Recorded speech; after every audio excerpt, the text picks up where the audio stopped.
বাংলাদেশে হঠাৎ করেই আবার জঙ্গিদের তৎপরতা বেড়ে গেছে। এদিকে পাহাড়েও বিচ্ছিন্নতাবাদীদের সক্রিয় উপস্থিতি লক্ষ্য করা যাচ্ছে। এবং এই যে জঙ্গিদের তৎপরতা বৃদ্ধি হচ্ছে, এটি নিয়ে কিন্তু অনেক বেশি আলোচনা হচ্ছে দেশে এবং দেশের বাইরে। আমেরিকা, ইসরায়েল সহ অনেকগুলো দেশই এই মুহূর্তে বাংলাদেশের উপর নজর রাখছে। এই জঙ্গি তৎপরতা বৃদ্ধির প্রেক্ষিতে আমেরিকা কি বাংলাদেশের উপরে কোনো পদক্ষেপ নিতে যাচ্ছে? এর পাশাপাশি একদম শেষে আমি ২৬ সেকেন্ডের একটা ভিডিও ফুটেজ আপনাদের দেখাবো। এই বিএনপির আমলে ইউনূসের ধারাবাহিকতায় নির্যাতন কি ভয়াবহ আকার ধারণ করেছে তারই সামান্য নমুনা। শেষ পর্যন্ত সাথে থাকবেন।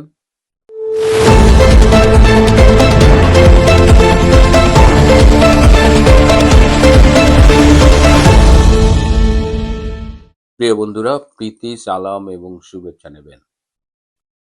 ২০২৪ সালের ৫ই আগস্ট ষড়যন্ত্রের মাধ্যমে যে জঙ্গি অভ্যুত্থান ঘটেছিল, যাকে রেজিম চেঞ্জ বলা হচ্ছে, সেখানে যে জঙ্গিদের সক্রিয় অংশগ্রহণ ছিল সেটি আজকে দিনের আলোর মতো পরিষ্কার। এবং তখন কারাগার ভেঙে অনেক জঙ্গি পালিয়ে গিয়েছিল। তাদের মধ্যে ৭৯ জনকে আজও আর ধরা যায়নি। এই ৭৯ জনের মধ্যে আবার ৯ জন ছিল মৃত্যুদণ্ডপ্রাপ্ত আসামি।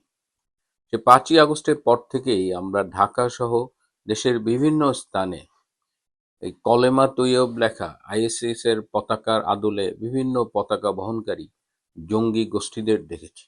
এদের আমরা দেখেছি ধানমন্ডিতে যখন ৩২ ভাঙা হয়, তখনও আমরা তাদের এই পতাকা সহ দেখেছি। এরা এখন সারা দেশে ছড়িয়ে পড়েছে। এরা এক সপ্তাহব্যাপী কর্মসূচি ঘোষণা করেছে। এরা মোটরসাইকেল নিয়ে র্যালি করছে। দিনাজপুরের একটা সেতুতে তাদের পতাকা টাঙানো হয়েছে। ভোলার একটা সেতুতে তাদের পতাকা টানানো হয়েছে। যাত্রাবাড়ি ফ্লাইওভারে অনেকগুলো পতাকা তারা টানিয়েছে। পুলিশ সেই পতাকা সরিয়ে দিয়েছে। তারপরে দেখা গেল যে পুলিশ সরানোর পরে আবার সেই পতাকা তারা সেখানে আবার টানিয়েছে। এমনি করে তারা তাদের উপস্থিতি জানান যেভাবে দিচ্ছে, এবং সেই উপস্থিতিটা দিন দিন বাড়ছে। এর আগে গত বছরের ডিসেম্বরে দক্ষিণ কেরানীগঞ্জে একটা বাড়িতে মাদ্রাসা, সেখানে বোমা বিস্ফোরণে কয়েকজন আহত হয় এবং পরে দেখা গেছে সেখানে বোমা বানানোর নানা রকমের কেমিক্যাল রয়েছে।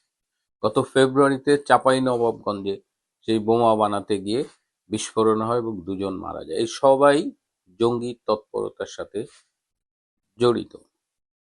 তো এখন প্রশ্ন উঠেছে যে এত বেশি জঙ্গি তৎপরতা, এবং এটি যখন ভারতের ইসরায়েলি রাষ্ট্রদূত বলেন যে বাংলাদেশ এবং পাকিস্তানে হামাস অপারেট করছে, তখন এটা পুরো ওয়ার্ল্ড মিডিয়ায় কিন্তু নতুন করে দৃষ্টি আকর্ষণ করে।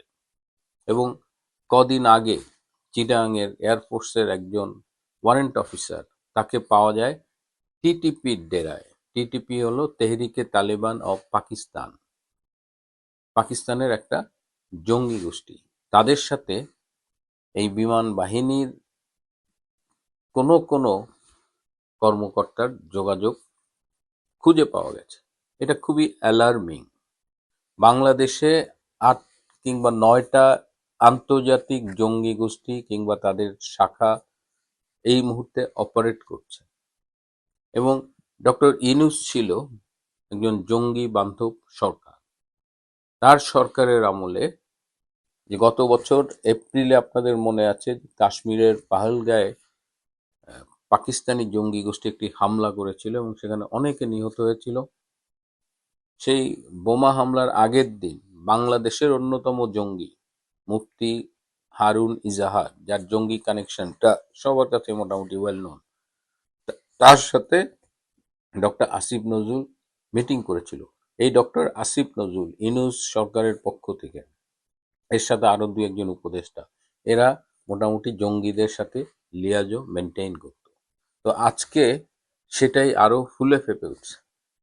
বর্তমান বিএনপি সরকারের অবস্থানটা কি জঙ্গিদের ব্যাপারে? স্বরাষ্ট্রমন্ত্রী সালাউদ্দিন সাহেব বলছেন যে বাংলাদেশে জঙ্গি নেই।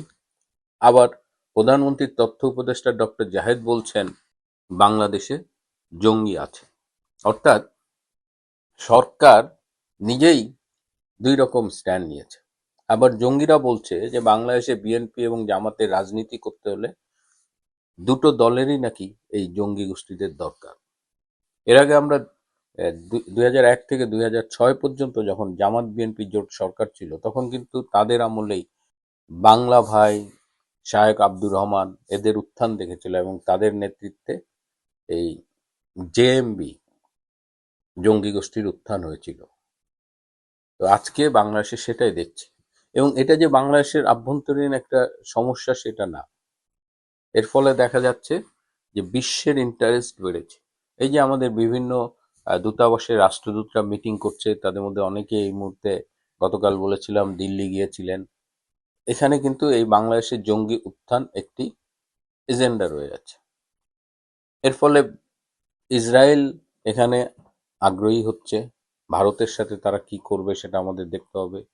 আমেরিকা নজর রাখছে। আমেরিকা এই মুহূর্তে বাংলাদেশে কোনো কোনো ক্ষেত্রে নিষেধাজ্ঞা দেবার কথাও ভাবছে, স্যাংশন দেবার কথা ভাবছে।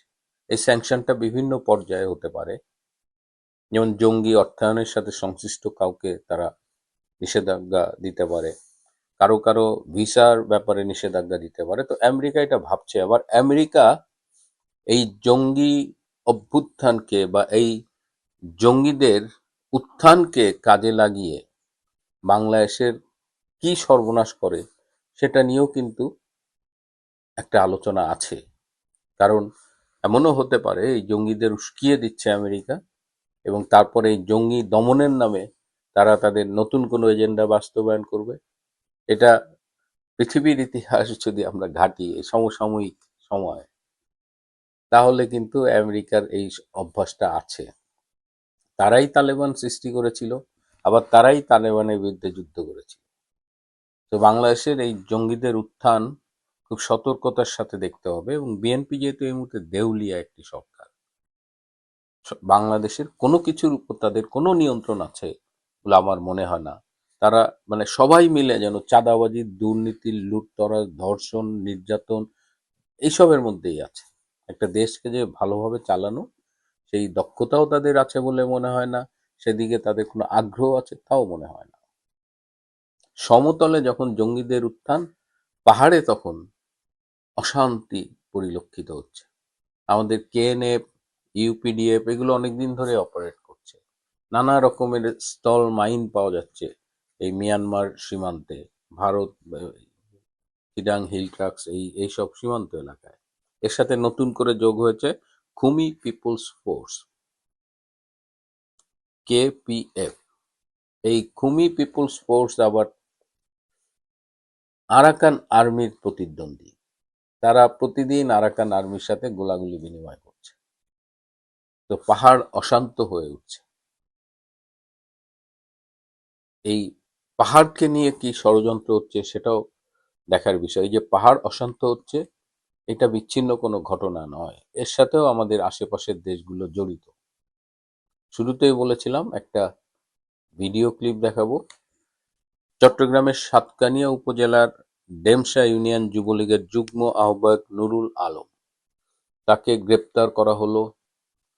এমনভাবে নির্যাতন করা হয়েছে যে তাকে গ্রেপ্তার করে কারাগারে নেওয়া হয়েছে।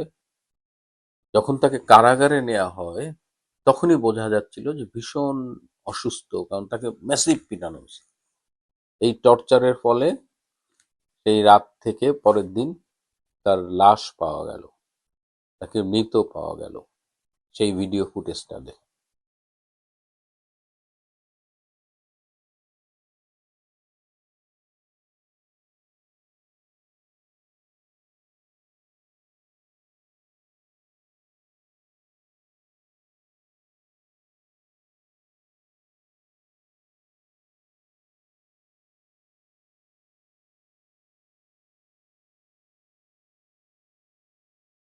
প্রিয় বন্ধুরা, আজ এ পর্যন্তই। ভালো থাকবেন, সুস্থ থাকবেন, তার চেয়েও জরুরি হলো নিরাপদে থাকবেন। সবাইকে অনেক ধন্যবাদ।